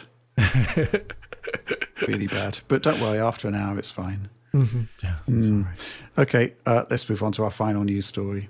The Borderlands 4 saga continues. It's now been confirmed that the Switch 2 version of the game has been, quote-unquote, indefinitely delayed, according to the Video Games Chronicle.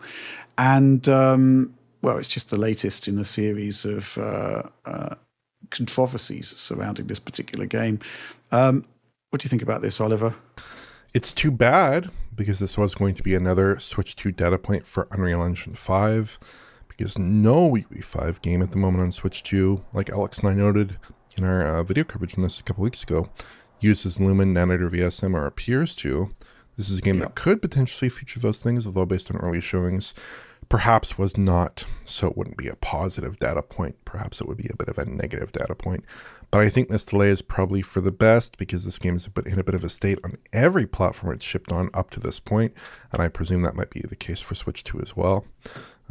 This delay might suggest some deeper issues with the Switch 2 version, though, because they aren't even assigning it a date. But yeah, it's got issues. Obviously, Alex can talk about the PC issues and what the recent advice has been regarding those PC issues. But on consoles, even absent the memory leak, it's still not a constant 60 FPS title on like a PlayStation 5 or a Series X or a PS5 Pro, which is unfortunate, because I think the visual design of this game doesn't benefit as much from the addition of Nano, Lumen, or VSM, but you certainly do feel it in the console performance. That's very unfortunate. I guess we'll see if this is a good experience on Switch 2. You know, maybe given the art style, it could still look all right here. It could still look pretty good, unlike a game like Fortnite, which looks totally different. But hopefully we can reevaluate soon with some Switch 2 code, and hopefully they can get it into a saleable shape on the Switch 2 hardware. Yeah, I should say that a patch for the console versions, I believe possibly PC, has just quote-unquote dropped. We haven't had the chance to look at that, and I'm not sure when we will have the chance to look at it based on the upcoming schedule, which is insanely dense. But Alex, thoughts? Well, there's a couple of things. I just want to say, as a DF person whose job is to like review games from a technical perspective, I just want everyone in the audience to know that I don't think it's reasonable for us to be constantly chasing nebulous performance patches. Right. Like, I think it's a waste of our time. Unless it's not nebulous. Yeah, and you never know. Like, yeah. Thank you, Rich. Yes, we just don't know. And apparently developers don't know, because they can't describe it. Regarding recent patches to the PC version, which there's probably going to even be more by the time this video comes out, and some shortly thereafter, because the title's reached this point where it's launched and it's not in a good place, so we have to constantly keep patching it. There was a phrase by Gearbox regarding the most recent patch, as quoted here on PC Gamer. Stuttering issues should resolve over time as the shaders continue to compile in the background while playing. And this is in reference, this was posted on Twitter, and this is in reference to complaints about the game, or just like kind of trying to head off complaints about the game's performance post-patching. And to me, this is like the statement that I really, really dislike. No, Angry Alex is back again. There's this phenomenon in Germany where, and this is very relevant, where, by the way, because you can go down a street and it's got potholes in it and stuff like that, or like giant holes in the ground where you're walking. And there's a sign that says Gehwegschäden or Gehwegschaden or whatever.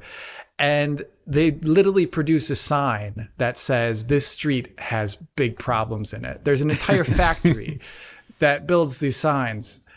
Instead of fixing the street, they build signs to say that the street's messed up. This is, to me, kind of a bit like that, where, we have an entirely bad way of doing something in this game. The shaders should not be asynchronously compiling while you're playing the game and ruining the first 15 minutes of play. It's not only going to be the first 15 minutes, by the way. It shouldn't be designed that way, and you shouldn't be heading off like technical criticism of your game saying like, oh no, that's intended to, it's supposed to be shit. Like it's not supposed to be good. That's intended design. And I don't think that is good. I don't think I would get away with that in my line of work, saying like the first 10 minutes of the video are supposed to be bad. I really couldn't get away with that. And, I don't think a lot of people could. And I think if you buy a game, you should maybe expect certain sort of technical qualities there as part of the experience, especially from a rich, publishing studio. You're giving about X amount of money for that game. I think you can have certain expectations. And I don't think, and I hope that this is a learning experience for other technically minded folks in the industry, that it shouldn't, on PC, you shouldn't really be pushing for a shader compilation strategy that is disruptive to first time play of a game, even if it's technically allowed by the engine. Unreal Engine, ever since, 5.2-ish, 3-ish, has allowed for asynchronous shader compilation. And now we're seeing in Borderlands, as well as in Silent Hill F, I would say usage of that technology, which is probably not intended design by Epic. I think they wouldn't want you to be doing it this way. They'd want you to be making some sort of decision about which ones are pre-compiled and which ones aren't, but not having it be the primary way it's done, because it's going to take up a certain amount of processing time on your CPU in the background, and it is not going to be controlled to the point where it allows you a decent, consistent frame time experience. And that is like when I covered Borderlands 4 here for the channel briefly in DF Direct, I was like, it's a little bit weird when you get into combat, the frame times get like a lot worse for some reason in a non-GPU limited way. And at the time I was just like, I can only theorize as to why this is happening. And now we know after the fact that the game is constantly asynchronously compiling shaders every single time you do almost anything. And I think that's really bad design. And I just really want to call this out, because it's not okay just to say like, we designed something poorly, you have to live with it. Rather, they should be changing their entire design to have an entirely different shader compilation strategy. And that is definitely not the way to do it. I mean, going back to the Switch side of things, there was a statement that just said, we need to share that the release of Borderlands 4 on Switch 2 is being delayed. We do not take this decision lightly, but are committed to ensuring we deliver the best possible experience to our fans, and the game needs additional development and polish time to do that. Our hope is also to better align this release with the addition of cross-saves, which we are working on and recognise is very important. We will update you all on the new release timings once we've fully adjusted our plans. I guess, they left it so close to the wire there, to the release there, that you can't help but think, why did it take so long to make this decision? Surely they would have seen that the quality wasn't there considerably earlier. Interesting, Alex, to see that you're comparing the problems with game compilation to potholes and signs on the street. I was just reminded of something that happened in the UK where basically the pothole situation in a town in Hampshire got so bad that people decided to draw graffiti penises around potholes, with the idea being that it would make the local authorities speed up the repairs. I'm just reading the report here. Facebook users disagreed over the likely council response, describing the drawings as quote unquote heroic or quote unquote Neanderthal. But coarse and vulgar, similar, obscene and offensive to those of a sensitive nature. Another replied, in other regions, the vulgar protest appears to have gotten results where polite and more conventional complaints have gone unanswered. So I guess my question to you, Alex, is what is the equivalent of the graffiti penis in this scenario? It's probably, you can't do much to the game itself, but I would say the equivalent is like I actually didn't play the game, but I reviewed it on Steam kind of thing. Like the Steam bomb review is, I would say, slightly vulgar. I don't think that is a great response always. I think the best thing to do is refund the game. But there's a limited time span there. There's this 2-hour time span. But in the case of this game, at least, you would immediately see that there's a problem. Okay. So, yeah. Final thoughts, Oliver? Not too many thoughts. I think this is a pretty egregious element of publisher behavior. I also think that just Randy's performance in general is not helping, because he's handling it in that classic runs fine on my PC way, where he's blaming the user for having older hardware, for having, in his terminology, 2 or 3 year old hardware, or for not using DLSS, or even like DLSS frame generation or other performance enhancing settings. He's basically saying, on your RTX 5090, you better turn on 4 times MFG, or else you're not going to get a good experience. On the console side of things, I feel like he is acknowledging the issues more explicitly, because you can't get around it there. You can't just say, oh, it's your hardware configuration, go figure it out yourself. He actually has to acknowledge, like, yes, there is potentially this issue with extended playtimes, and you should restart your game as an alternative. That's not a satisfactory alternative. Whereas on PC, you can kind of obfuscate a little bit more. So I think that's just the charming aspect of kind of the way that PC, settings adjustments and developer relations kind of occur nowadays. But it's unfortunate because, like with this game, just the incredible variety of shader permutations, I don't think that this kind of asynchronous shader compilation is an appropriate solution at all for this game. It is just producing these massive shader cache files, and it's just doing all this nasty business that really should have probably been addressed when they were actually authoring the art for this game, I would think, in the first place. When they're actually making this game in the first place, probably is not something that they should be trying to address now and suggesting that the users are at fault. Mm-hmm. Okay, yeah, fair enough. Okay, let's move on to supporter Q&A, which is the part of the show where every week I ask our supporters on Patreon to suggest questions for us to answer. We choose some of the best, and here they are. Actually, I'm going to roll these 2 questions into one, the first 2 questions. This one from Sam Talick. Salutations, most esteemed foundryman. With Microsoft's announcement that everybody's Xbox Series consoles are soon to be worth hundreds of dollars more, are you proud of yourselves for getting in on the ground level in 2020? I'm so delighted that consoles are now more of an investment property than consumer electronic device. In all seriousness, do you think we've hit the ceiling of Microsoft's NFT-style console pricing scheme, or do you see further gains in these little investment boxes? Surely retailers have to be panicking about any floor space dedicated to this unsellable hardware at this point. That one was sarcastic, by the way. Mm-hmm. This one from in brackets, don't be a Richard. Again, advice I can fully sign up to. Hey team, exclamation point. This week, EB Games in Australia and New Zealand appear to have taken logos for Xbox from their homepage and directed all stores to remove the Xbox section at retail.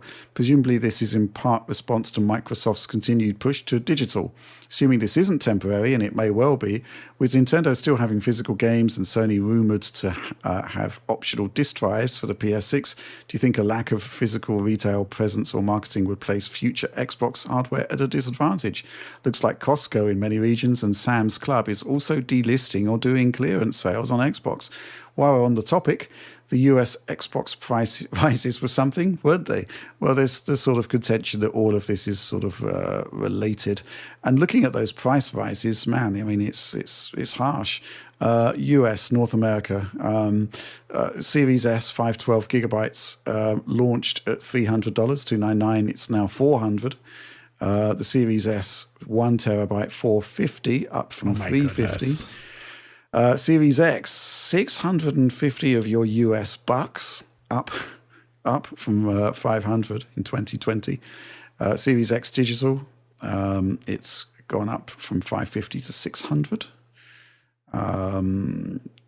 Actually, no, the launch price of that in 2024 was 450. It's gone up to 600. Series X, the 2 terabyte Galaxy Special Edition, $800 for a 2 terabyte Series X, up from 600. Oliver, this is kind of like, it almost looks like suicidal pricing in a way. It's like Microsoft just don't seem to want you to buy them. Well, it's tricky, because if you're dealing with like 30% surcharge on your goods, how do you price that? And how do you price that in an environment where you might think it might go down, or indeed it might go up? I think Sony and Nintendo have basically taken the route of, we're going to eat it for now, or eat most of it for now. Obviously, Sony's increased their prices a little bit, but I think they want to build a market share for themselves, especially Nintendo. They need to build a substantial base of consoles before they really consider raising the prices by large margins. And then they're also building in countries that are tariffed a little bit less than Microsoft, which is building all Series X and Series S hardware in China. But yeah, ultimately the ceiling here is determined by tariffs. I mean, there's been some increase in the nominal bill of materials, and indeed there have been increases in Xbox prices around the world at different times over the past few years, including recently, but they've not been nearly to this degree of increase. So yeah, I think, you know, if the tariffs go up by a lot, I think realistically the trade in Xbox consoles will stop. I don't think they'll be shipping consoles to America anymore. If they do increase by a large margin, like 145% has been mooted, I don't think they'll continue. Yeah, I don't really think it's necessarily Microsoft's NFT-like pricing scheme or greed. I mean, maybe it will be in the future. I don't think that's what it is at the moment. It's just a matter of, like, they have their margin. They don't want to give up margin for market share. Other vendors are willing to make that choice. Microsoft is probably not. Mm-hmm. Yeah, I should say in the UK, it's the prices are kind of reasonable. It's like, you know, £420 for a Series X, looking on Amazon, which is okay. I'll tell you what I'm thinking about this from the North American perspective, Alex, and it's really sort of kind of crazy at this point. Is that the deal from console manufacturers to gamers has always been your entry sort of, you know, your entry to this particular ecosystem is going to be cheap. We're going to subsidize it. And in return, you're going to have to pay a bit more for games. You're going to have a subscription for, live services, stuff like that. And, you know, you'll get some occasional free games and whatnot. The thing is, if you're actually sort of producing consoles at such a high price point, then you're kind of going back on that deal. And I think there's actually going to be some sort of pushback to that. People are suddenly going to realize, well, if I'm not actually getting the advantage of subsidized hardware, maybe I should be looking at PC, where I get free games every week from Epic Game Store, where my live services, multiplayer, etc., are free. And where the cost of a really good gaming PC with sort of equivalent performance like a PS5 Pro isn't actually that much more expensive net compared to console. So it's a tricky one, right? I think it is going to become more tricky over time if this keeps happening, and if, like Oliver said, like these tariffs go through in the way he described them. Do you even ship the consoles to the United States at that point, right? And do they become even more scarce, and then the price increases as a result of that anyway there locally? It is a really interesting question. I think it's also most pertinent beyond this whole Xbox thing. It's also most pertinent for the PS6, probably because at the moment the PS5 Pro is like the closest technological upgrade. Like, it's the medium waypoint, probably in a lot of ways, between what we're going to see in the PlayStation 6 in terms of all these things. But it's going to be better in a lot of ways.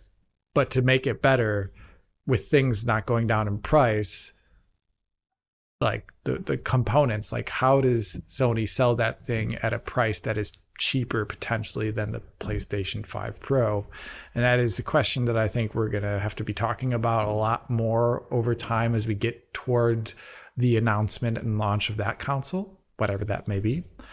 Because at the moment, it doesn't look like this is going to change too much, and we're going to be seeing a very different console release cycle next time around in terms of price, availability, and all these other things. So, yep, not a good time at all. No. I mean, it may well be the case that Microsoft just completely tears up the concept of the subsidized model across the board, because it's going to be moving into the PC space where it's going to have to contend with the likes of Valve and Epic as direct competitors if you're going to allow those stores to be operational on your console. Yep. So, you know, maybe it's just that we're not seeing the full picture there.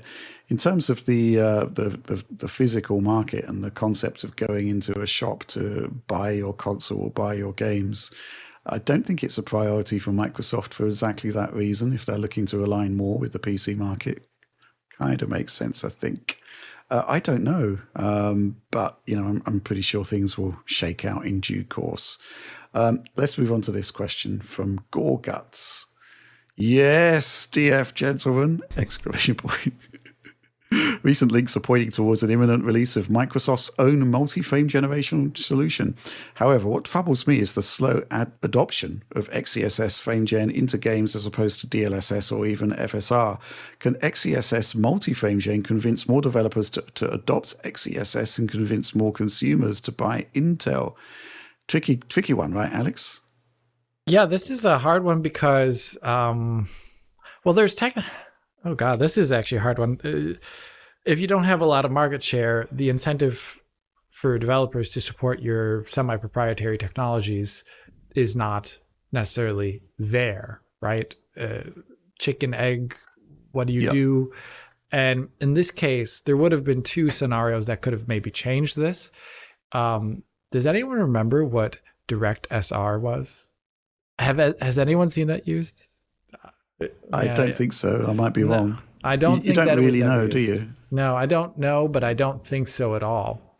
And I think if that came about at a much earlier stage, so just so people don't know in the audience, and I'm just referencing stuff that doesn't make any sense, DirectSR was this idea that a developer would give either to DirectX or some other adjacent part of DirectX API, give them these inputs to a game pre-upscaling, like at a lower internal resolution with motion vector image, previous frames, etc. And then that would, routing through this standardized interface, the various drivers, AMD, Intel, NVIDIA, would then apply the upscaling based upon whatever version they want, user configurable potentially, and then spit out an image. And this would go around the fact that you would need to maybe set this in a menu, and it would go around the fact that developers are maybe having to do different things for each of these upscaling pieces of technology. That was the idea, but it came out really, really late into the development of this technology, and it also was not at all forward-looking. It did not include anything about frame generation. It did not include anything about ray reconstruction or any other potential post-processing manner to increase fidelity in a game. And as a result, in my humble opinion, it was not encompassing enough to make it worthwhile for developers to start targeting. Really late to the party, not nearly forward-looking enough. And here, I think if DirectSR actually came out earlier, actually started to focus on things like the potential of XeSS, FG, multi-frame years down the line, then we would be in an entirely different situation right now. And I actually thought it was a pretty cool idea in general to have like the driver be responsible for inputting this in a certain way, because like the idea over time that you would be getting similar feature sets across the vendors, but it would be handled in a way, I don't know, how do you say that, more opaquely to the game. I thought that was actually not a bad idea, because certain aspects of rendering did go that way after a certain amount of time, like MSAA support, AF support, and things like that. They were originally different between the vendors, and then each vendor had a good enough version running in their driver that it became less important over time. And I thought maybe that's the way upscaling would go. But now it's still going to be explicit in menus, and you're up to the whim of the developer. And the unfortunate consequence of that is, unless Intel's sponsoring, the incentive isn't at the moment very, very high for developers to put in stuff like their version of anti-lag, their version of frame gen. It's just not there necessarily. Yeah, it's super tricky because obviously you'd want to have those cool technologies out there, but there is a sort of chicken and egg scenario where there's not actually a huge installed base of Intel GPUs, so it's not really being used, and that's not great. DirectSR, there are no games using it apparently, according to two AIs I've consulted in the meantime. It's kind of true. Okay. Microsoft launched the DirectSR API preview in May 2024, which kind of sums it all up. It's just way too late at this point. We've kind of moved away, Alex, from the days where Microsoft would take point on great new features that would end up in GPUs. And, basically NVIDIA were doing everything first. And AMD are shifting to a similar thing based on some of the stuff we've seen from them recently. It's not great from that particular perspective at all. In the Intel side of things, it's a bit of a shame that there isn't broader adoption. I think there's also now, previously there was a great case for integrating XeSS because FSR quality wasn't particularly great, and the DP4A path was better, right? Obviously, there was a performance hit, but it was better. But now we've got FSR4 coming along, which looks as though it's going to deploy on older architectures, and based on the leaked preview, is actually looking better than XeSS. DP4A. So that's going to put further pressure on adoption of Intel for even if it's being used by other GPUs. But going back to Gorguts' question, can XeSS multi-frame gen convince more developers to adopt XeSS and convince more consumers to buy Intel? I think not really, unless it's like astonishingly good. I don't think the concept of multi-frame gen coming from Intel is in any way rumor or speculation, because Alex Tapp from Intel basically told us that was going to happen like 2 years ago. Yeah. Really, it's we talked about it even since then. Yeah, we were talking about frame generation. He basically said, "Yeah, but what about if you had more than one generated frame?" It's like, okay. It's like, oh yeah. Thanks. Yeah, I mean, I do hope Intel, no matter what, I do hope they keep in the race and they keep producing products and keep advancing their software technology, because they've been keeping up for the most part. I still have yet to see their equivalent of ray reconstruction in a finalized form in a product. Maybe that's very expensive on their current GPU line, so maybe that's why they're holding off. Because they've been like lower end GPUs primarily, not like the upper tier where that technology starts to become more important, because you have to be able to run path tracing on it, right? So, but I'd like to see that all. Okay, sticking on the subject of frame generation, this question from 10 Watts Ray Tracing. Hello, gents. Why do you think we're not seeing frame generation implemented by major game engines? I'd imagine that the gameplay code could be a great place to say how many frames are to be interpolated beyond just motion vectors. Yet nothing from Unreal, Snowdrop, idTech, and the likes. Isn't that surprising? What do you think, Alex? That is actually interesting. I guess here they would view it as there's a good enough generic solution available that has already been tested and QA'd millions of times over. And so why not just use that? And I think this is probably 100% a cost analysis that just occurs very, very rapidly in a technical director's head that says, I guess we could work on something that is more tailored to our engine and maybe produces better visual results for certain scenarios. Or I could already use this thing that's off the shelf, on the shelf, whatever, and just have it as a menu option, and it's more easily plugged in. So I think that's probably the reason why, even though technically you could probably go further with this technology than as a pure post process at the moment. Right. It may well be the case, next gen, when there are machine learning features more readily available, that it could become a engine level thing, or it could just be the integration of the platform holders solutions for those kind of things. Who knows? But yeah, I mean, the thing is, frame generation isn't easy. It's not like something that they could just magic up, and I think the application in the current generation probably not worthwhile. Don't know what you think about that, Oliver. I don't have too many thoughts, except that I'm very interested to see where FrameGen goes next generation, with like 120 hertz displays on consoles being very common. I don't know if they'll have HDMI 2.2 support. That's another thing I'm very interested in. That's an interesting thing, yeah. 4K 240, that's a big target. You're not going to get there without FG or even MFG, I'm sure, in many cases. Yeah. So perhaps that support will be forthcoming once it's a very mature kind of technology across the different systems.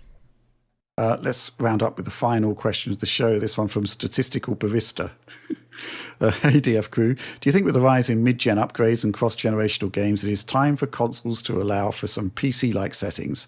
I can't help but think that a lot of the PS5 Pro quote-unquote issues would be solved if users could pick settings closer to the base PlayStation 5, while PCs offer limitless customization and consoles traditionally offer no customization. Maybe a new happy medium could be reached with the PS6 and the new Xbox quote-unquote console.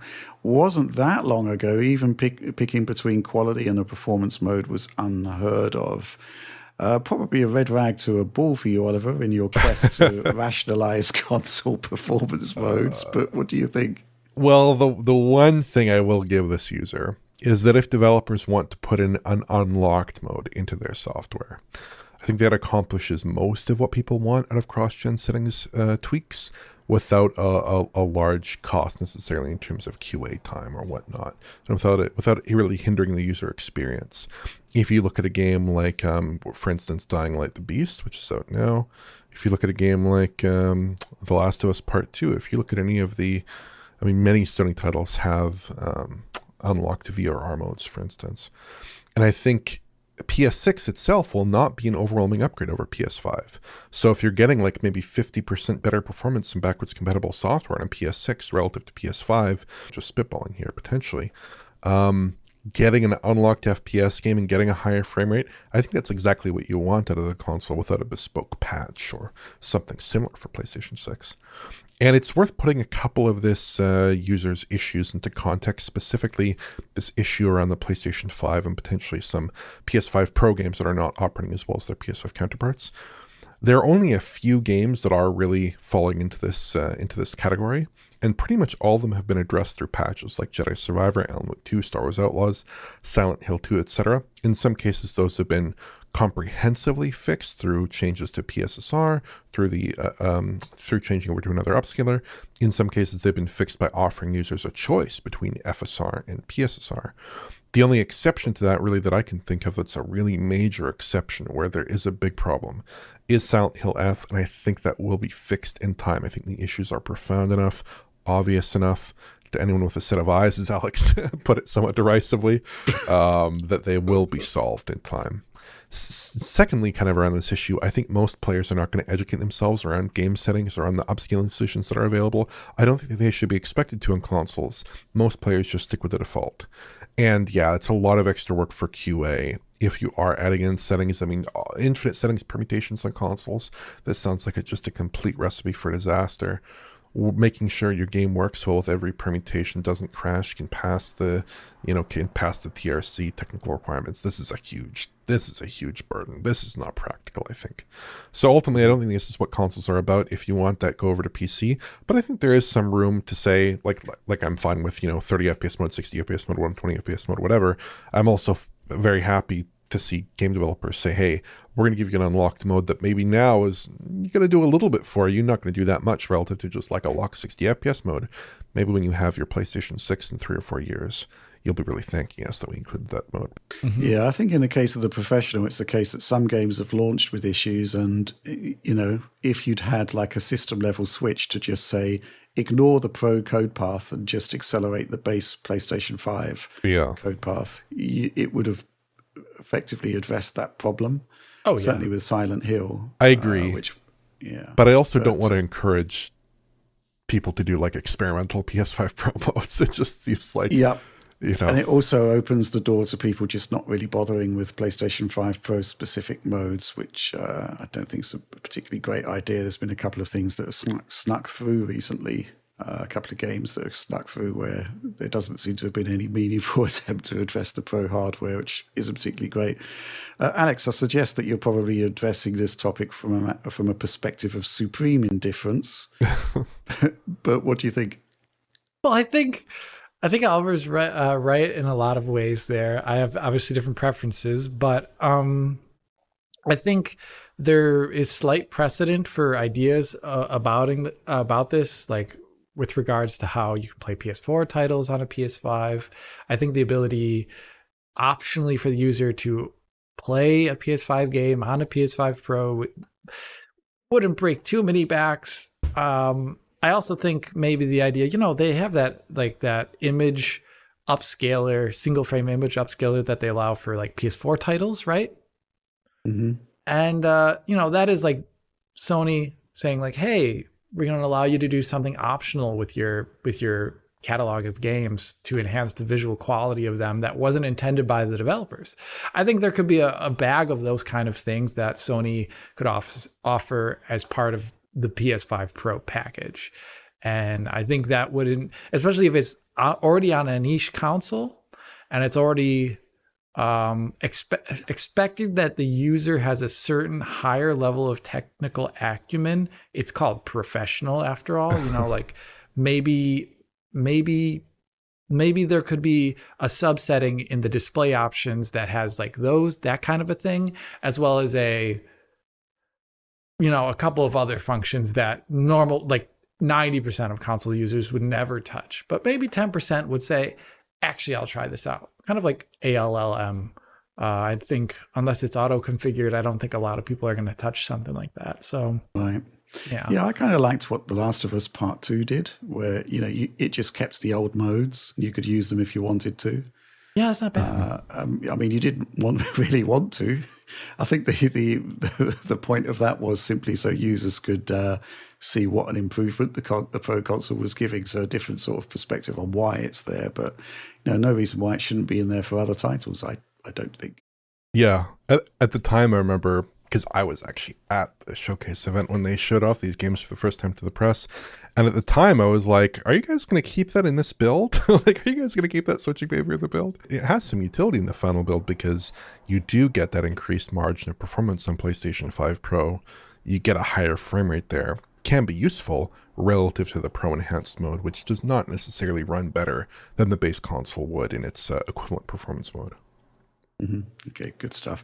Well, that was the last question of the show, therefore the end of the show. So please do like, subscribe, share if you enjoyed it, ring bells for notifications.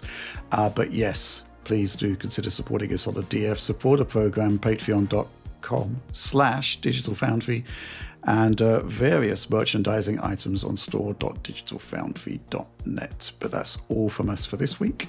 Thanks for watching and supporting Digital Foundry, and inevitably, you shall see us again in 7 days' time.